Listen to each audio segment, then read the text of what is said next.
Hello. Here is part two of the GI health alterations, the hepatobiliary section.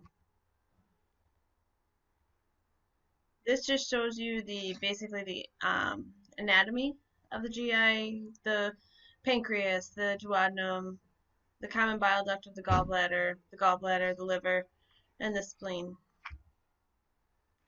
All right. So liver functions. Um,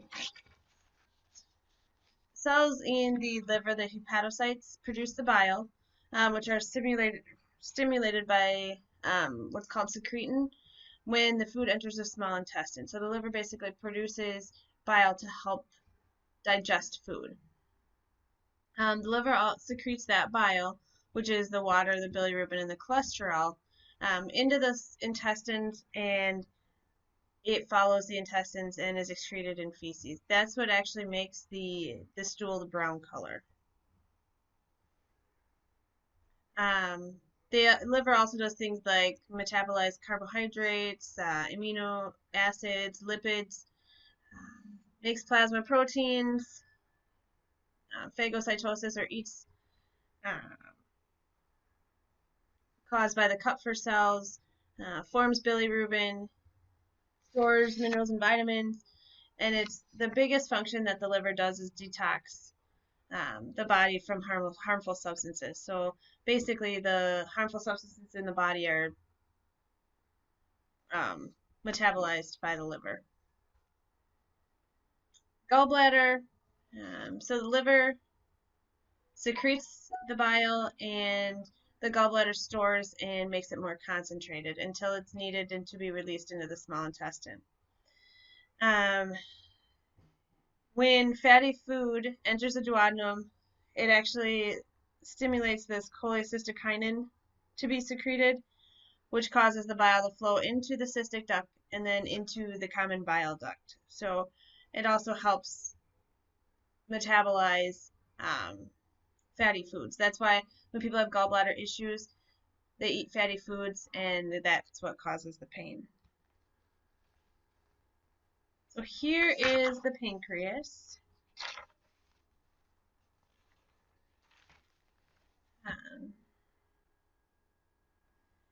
Pancreas, the enzymes that are released by the pancreas, the digestive pancreatic enzymes, are stimulated by that when the cholecystokinin is released. So the enzymes that we look at in the pancreas are the amylase, the lipase, and the trypsinogen.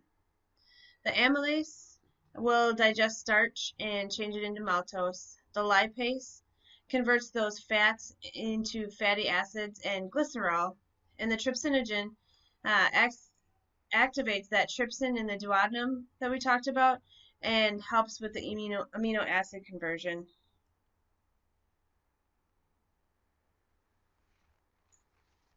It also secretes bicarbonate juice. So the hormone that I talked about, the secretin, it actually neutralizes the pH from the stomach acid, the gastric hydrochloric acid, so that it's about a 7.5 on the pH. And it also prevents the irritation of the mucous membranes because that pH is raised. So, all right. Blood tests for the hepatobiliary system. The bilirubin, that will increase anytime there is increased red blood cell destruction, whether there's bleeding, whether there's bruising, the bilirubin will be increased. That's from the liver. The ALT, the AST, and the LDH, those will increase anytime there's liver damage, trauma to the liver, and even when there is cardiac muscle damage. Amylase increases with pancreatitis or with gallstones. Ammonia levels will increase when there's liver failure and with hepatitis. This is what when people are taking lactulose, because their ammonia levels are so high, when their liver is failing, the ammonia level will be higher. The lactulose actually decreases that ammonia level and excretes it through the bowels. So that's why it does cause diarrhea. Albumin will be decreased because there's lower protein synthesis. Generally, it'll cause edema or ascites. You'll see the edema generally in the lower legs, or they'll have fluid around their belly. You see it a lot with liver failure patients. They have these big round bellies because it's building up fluid in the belly. Other ones we might see are calcium, cholesterol, potassium, and prothrombin. Urine and stool tests, they might do a urine amylase, which is all increases. It's the same as a blood amylase, increased in acute pancreatitis. Urine bilirubin, you might see bili in the urine when there's chronic liver failure, hepatitis. Um, Urobilinogen, bilinogen. Again, this is another one that's increased with red blood cell destruction. We might actually see looking for occult blood in the stool. Basically, it's hidden blood. You'll see it with like colon cancer, with Crohn's. Maybe the vitamin K level is lower, but anytime there's bleeding in the GI system, you're going to see the doctors order stuff for occult blood. And those are things that you can do at bedside. At least we used to.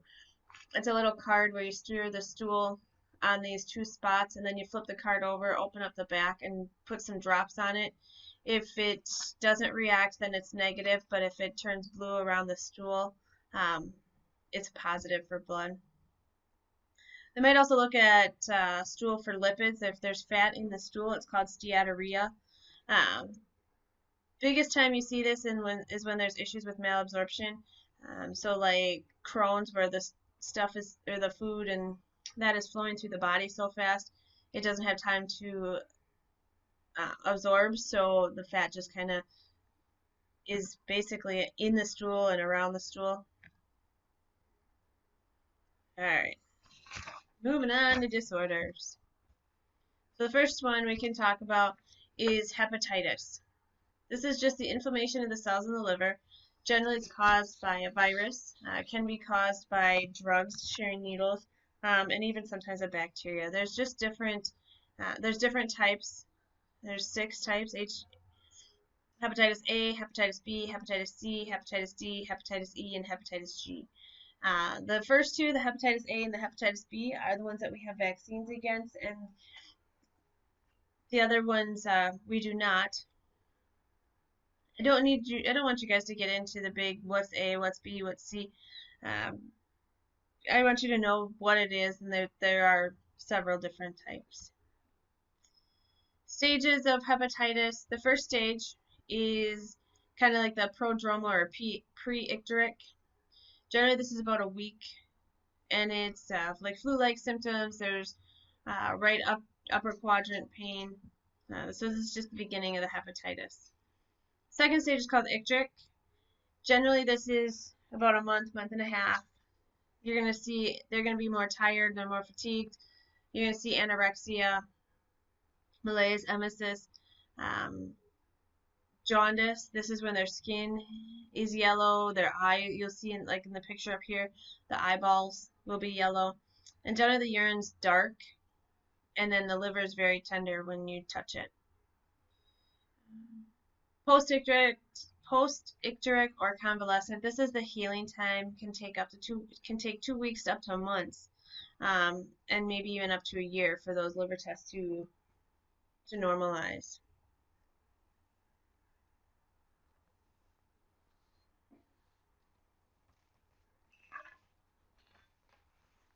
All right, moving on to gallbladder. So gallbladder cholecystitis is basically inflammation of the gallbladder. Cholelithiasis is when there are gallstones in the gallbladder. So you'll see either one quite frequently. And one that you may not commonly see is choledocholithiasis. So yes, this means gallstones in the gallbladder, but these gallstones are trapped in the common bile duct. So people who have a fatty diet, generally with high in cholesterol, can actually cause these gallstones to form in the gallbladder. Cholecystitis is just when that gallbladder is angry and inflamed. Cholelithiasis is where those gallstones are just sitting in the gallbladder, rolling around, causing some pain. Choledocholithiasis, like I said, is in the common bile duct. but they can be formed in the gallbladder and then they move and get into that common bile duct and they can actually block the common bile duct. So it's a complete obstruction. The gallbladder can swell, grow. It's very painful. It's will happen rather quickly. My daughter actually had this, and she was 16, and I thought she was insane. I had worked a night shift or something, and was trying to take a nap, and she's like, "Mom, my stomach hurts." I told her to go poop. I told her she just had gas and needed to go to the bathroom. Within 2 hours, she was doubled over, and we were in the ER. So, um, and then we ended up taking her gallbladder out that night. So it can happen pretty fast with the docholithiasis. They form, but they actually just get stuck and cause a lot of swelling and gallbladder disorders. Continued symptoms we're going to see, they're going to have a fever, especially if it's um, cholecystitis. They're going to have right upper quadrant. Generally, this pain is increased 1 to 3 hours after a fatty meal. So if they go eat a Big Mac from McDonald's, they're going to have quite a bit of pain afterwards. That pain can actually radiate to the right shoulder or the right scapula. Going to see a positive Murphy sign um, and basically epigastric pain. So when we go to diagnose them, we're going to see an elevated white blood cell count because there is inflammation, infection in that gallbladder. Their amylase will be elevated. They may have an abdominal x-ray, maybe an oral cholecystogram, but generally we're going to see a right upper quadrant, CT or ultrasound, sometimes an ERCP, or even a HIDA scan.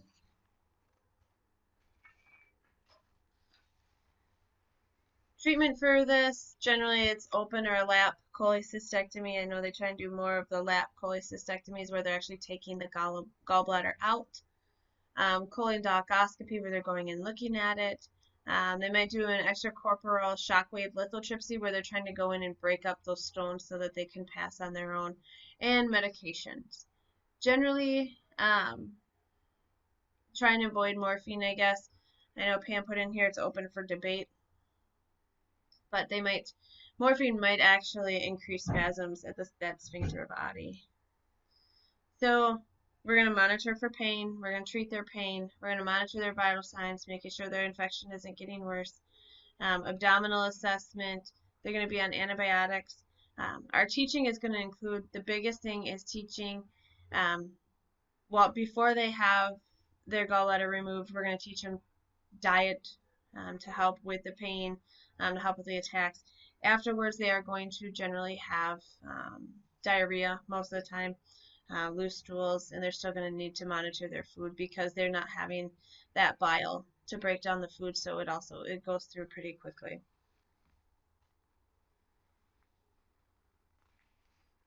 Moving on to acute pancreatitis.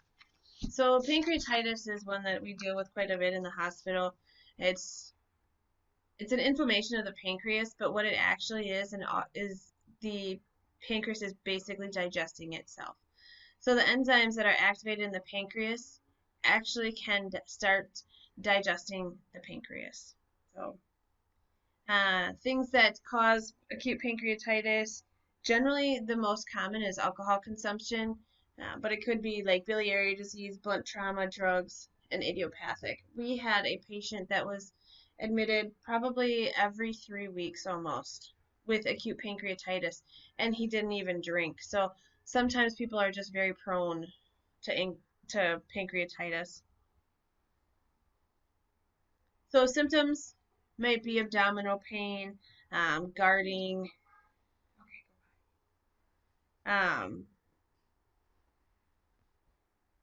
low blood pressure. They might have some respiratory distress because of the pain, fever, tachycardia again because of the pain, fever because of the infection, nausea and vomiting, and jaundice. Other things we might see are abdominal distension and mid-epigastric pain. To diagnose acute pancreatitis, like I've said, the amylase will be increased, the lipase will be increased, CRP will be elevated, and they're going to do ultrasounds or CT scans to diagnose pancreatitis. Our goal for treating pancreatitis is we want that autodigestion where the organ is digesting itself. We want to stop that and prevent any complications. These complications can actually get pretty involved and actually cause multi-system organ failure.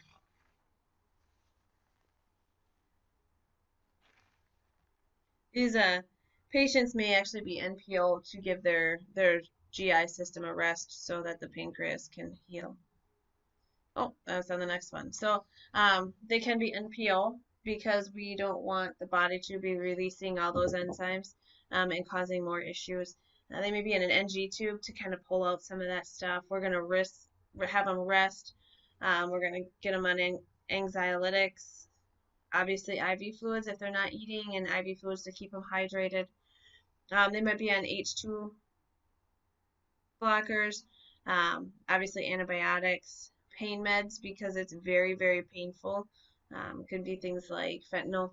And if it is a lengthy or it takes a very long time to get over the pancreatitis, they might be on tube feedings or TPN. Complications for pancreatitis is the Turner's sign, which is bruising or discoloration of their flanks. It's caused by hemorrhage. Or Cullen's sign is also caused by hemorrhage, which is just the bruising around the belly button.